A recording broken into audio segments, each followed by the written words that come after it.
வெளிவந்த ஆதாரங்கள் ஸ்டாலினின் ஐவரணிக்கு வைத்த செக்மேட். டெல்லி விரித்த வலை, சிக்கிய திமிங்கலங்கள்.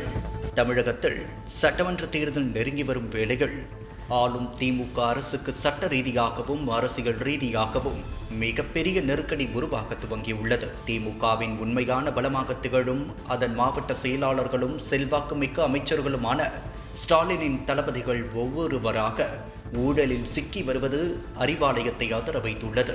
குறிப்பாக செந்தில் பாலாஜி முதல் KN நேரு வரை நீளும் இந்த ஊழல் புகார் பட்டியல் திமுகவின் நிர்வாக தூண்களை ஆட்டம் காண செய்துள்ளது. சென்னை உயர்நீதிமன்றம் நகராட்சி நிர்வாகத்துறை அமைச்சர் KN நேருவிற்கு எதிராக வழக்கு பதிவு செய்ய தமிழக காவல்துறைக்கு அதிரடி உத்தரவிட்டுள்ளது. ஏற்கனவே செந்தில் பாலாஜி, பொன்முடி, ஜெகத் ரக்ஷகன், துரைமுருகன், மகன் கதிர் ஆனந்த், அனிதா, ராதாகிருஷ்ணன் மற்றும் பெரியசாமி என ஒரு பெரும் பட்டாளமை அமலாக்கத்துறை மற்றும் லஞ்ச ஒழிப்புத்துறையின் பிடியில் சிக்கி தவித்து வரும் நிலையில் நேருவின் விவகாரம் திமுகவிற்கு பேரிடியாக இறங்கியுள்ளது.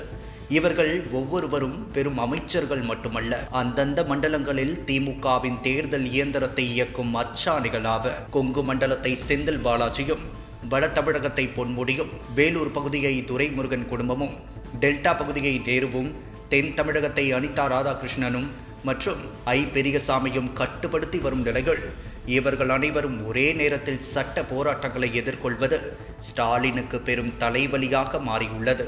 கொங்கு மண்டலத்தை சதுரங்க வேட்டையாடிய செந்தில் பாலாஜி வேலைக்கு பணம் என்ற பழைய விவகாரத்தில் சிக்கி 471 நாட்கள் சிறையில் கழித்தது அக்கட்சியின் நிதி மற்றும் நிர்வாக பலத்தை கடுமையாக பாதித்தது. தற்போது அவர் ஜாமீனில் வெளியே வந்தாலும் அமைச்சர் பதவியில் இல்லை என்பதும் சட்ட சிக்கல்கள் தொடர்வதும் பின்னடைவாகவே பார்க்கப்படுகிறது.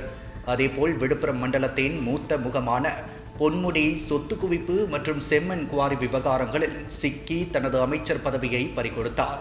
மீன்வளத்துறை அமைச்சர் அனிதா ராதாகிருஷ்ணன் மீதான வருமானத்திற்கு அதிகமான சொத்து சேர்த்த வழக்கு மற்றும் அவரது பல கோடி மதிப்பிலான சொத்துக்கள் முடக்கப்பட்ட விவகாரம் தென் மாவட்டங்களில் திமுகவின் பிம்பத்தை சிதைத்துள்ளது.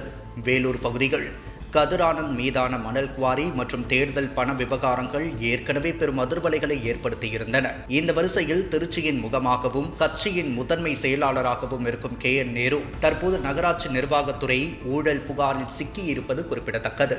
2516 பணியிடங்களை நிரப்பியதில் முறைகேடு நடந்ததாக அமலாக்கத்துறை கொடுத்த ஆதாரங்களின் அடிப்படையில் அவர் மீது வழக்கு பாய உள்ளது. தனது நம்பிக்கைக்குரிய தளபதிகள் வரிசையாக நீதிமன்ற படிக்கட்டுகளை மிதிப்பது முதலமைச்சர் ஸ்டாலினுக்கு ஒரு தர்ம சங்கடமான சூழலை உருவாக்கியுள்ளது. திமுக இதனை அரசியல் பழிவாங்கல் என்று முழக்கமிட்டாலும் நீதிமன்றங்கள் முன்வைக்கும் ஆதாரங்களும் தொடர்ச்சியான ரெய்டுகளும் பொதுமக்களிடையே ஒரு எதிர்மறையான பிம்பத்தை விதைத்து வருகின்றன. 2026 தேர்தலுக்கு தயாராகும் வேளைகள் கட்சியின் தேர்தல் நிதியையும் நிர்வாகத்தையும் கவனிக்கும் முக்கிய தலைவர்கள் முடக்கப்பட்டால் அது திமுகவின் வெற்றியை பாதிக்கும் என்பது நிதர்சனம். ஆட்டம் இப்பதான் ஆரம்பம் என்பது போல தொடுக்கப்படும் இந்த சட்ட போராட்டங்கள் தமிழக அரசியலில் வரும் நாட்களில் இன்னும் பெரும் புயலை கிளப்பும் என்பதில் சந்தேகமில்லை.